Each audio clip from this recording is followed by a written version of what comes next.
Level 1, the Golden Child. You are 2 years old, 14 AD.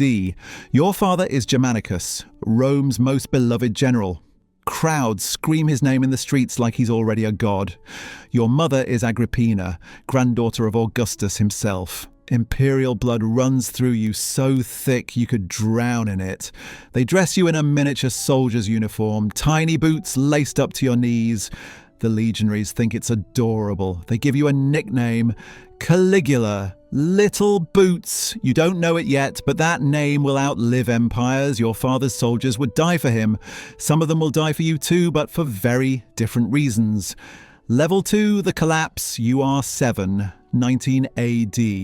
Your father is dead. Poison, probably. Maybe illness. The truth died with him in Antioch. Your mother knows who ordered it. Emperor Tiberius, the man who smiled at your father's funeral and then stole everything. Your family is ripped apart piece by piece. Tiberius exiles your mother to an island where she'll starve herself to death out of spite. Your brothers are imprisoned, accused of treason on evidence so thin it wouldn't convince a drunk judge. One brother starves, the other is executed. You watch all of this happen from the corners of marble halls, silent, learning.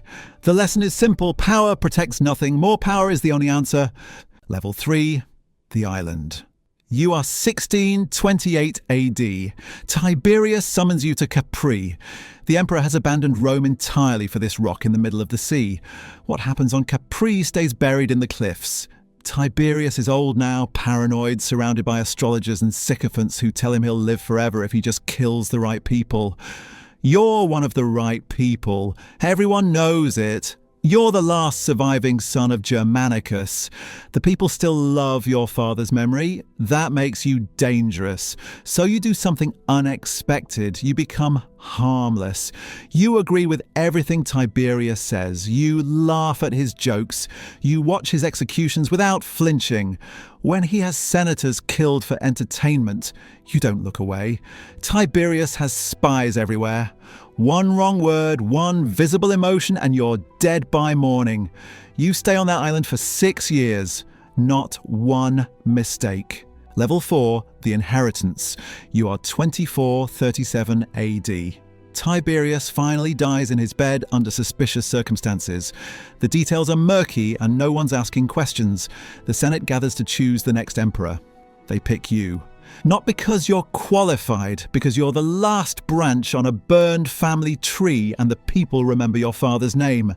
Rome explodes in celebration. They throw flowers at your feet. They call you the son of the camps, the heir to Germanicus. 300,000 animals are sacrificed in your honor during the first 3 months. You declare amnesty for political prisoners. You burn Tiberius's secret files full of accusations and evidence that would have executed half the Senate. You give cash bonuses to the Praetorian Guard and the legions. The first 100 days are perfect.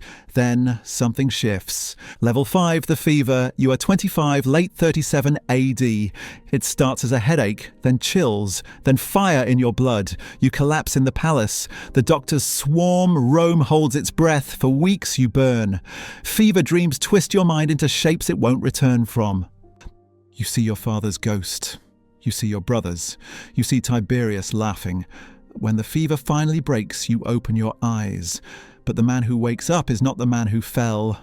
Something cracked during those weeks. Maybe it was always cracked. Maybe the fever just gave you permission to stop pretending. You call the Senate to session. You tell them you've become a god. Not symbolically, actually divine. Some of them laugh. Those who laugh don't survive the week. Level 6. The show. You're 26, 38 AD. Rome is your stage now. You build a floating bridge across the Bay of Baiae, 2 miles of ships lashed together deck to deck. You ride across it, wearing Alexander the Great's breastplate, just to prove you can. It costs enough money to feed the city for a year. You don't care. You order senators to run alongside your chariot like slaves. You make them watch as you sleep with their wives, then ask them for reviews of their own spouse's performance. You appoint your horse as a priest. People think it's madness. It's not madness, it's a lesson. You're teaching Rome that power has no limits when no one can stop you. Every absurd command, every humiliation, every execution is you asking the same question. Who's going to tell me no? The answer is always silence, and the silence makes you worse. Level 7, the purge begins. You are still 26. The executions start in earnest now. Senators, generals, anyone whose name appears in the wrong conversation. You don't need evidence. Suspicion is enough. A man's son speaks against you at a dinner party. You punish the father for raising him wrong. A woman refuses your advances. Her husband gets punished for failing to control her. The Praetorian Guard becomes your personal enforcers. They don't question orders anymore. They stand ready and wait for names. Your sisters plot against you. At least that's what the interrogations reveal after enough pressure. You have them exiled to barren islands. Later you'll have 2 of them sentenced. But not yet. Right now, exile is enough. You want them to sit in silence and think about what happens when you're underestimated. Every morning you wake up surrounded by enemies. Every night you go to sleep knowing one of them might be holding a knife. So you strike first, always. Level 8, the Treasury. You are 27. 39 AD. The gold is gone. 6 years ago, Tiberius left the Treasury overfilled. Now it's empty, the parties, the games, the floating bridges, the bribes to keep the guard loyal. It all costs more than the empire brings in. You need money. You find it in the old Roman way. Accusations. You charge wealthy senators with treason. The trial is a formality. Their guilt was decided before they entered the room. Their estates are seized, their families are stripped. The gold flows back into your hands. You sell monopolies. You tax everything. Lawsuits, prostitution, even the food sold in the streets. Nothing moves in Rome without you taking a cut. The people start to murmur. The Senate stops meeting your eyes. You throw more games, bigger spectacles, violence in the arena, bread in their hands. Keep them fed and entertained, and they'll ignore what you're doing in the shadows. Well, it works. For now. Level 9, the beach. You are 28, 40 AD. You're standing on the northern coast of Gaul. The English Channel stretches grey and cold in front of you. You ordered the legions here to invade Britannia. That was the plan. But you're bored of the plan. You look at the water. You look at the soldiers standing in formation behind you, confused and waiting. Then you give the order. Collect seashells. They stare at you. You repeat it. Collect seashells from the beach. Fill your helmets. These are the spoils of conquest. The ocean has been defeated.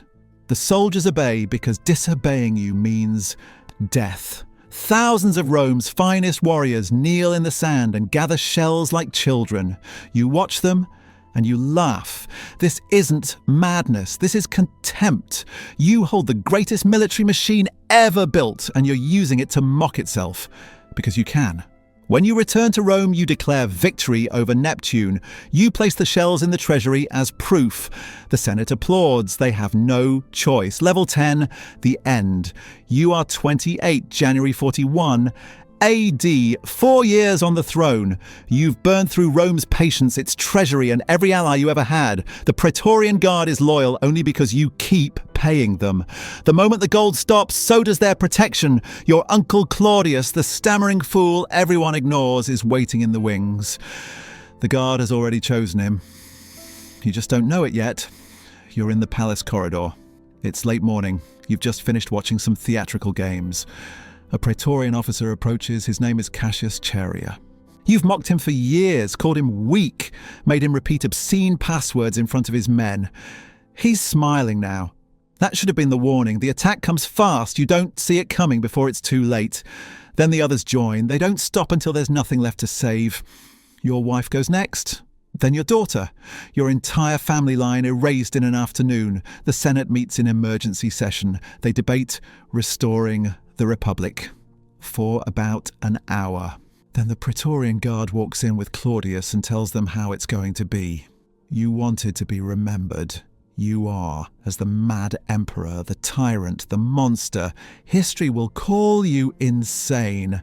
Maybe you were, or maybe you just stopped pretending the throne was anything other than a blood-soaked stage where the cruelest actor wins.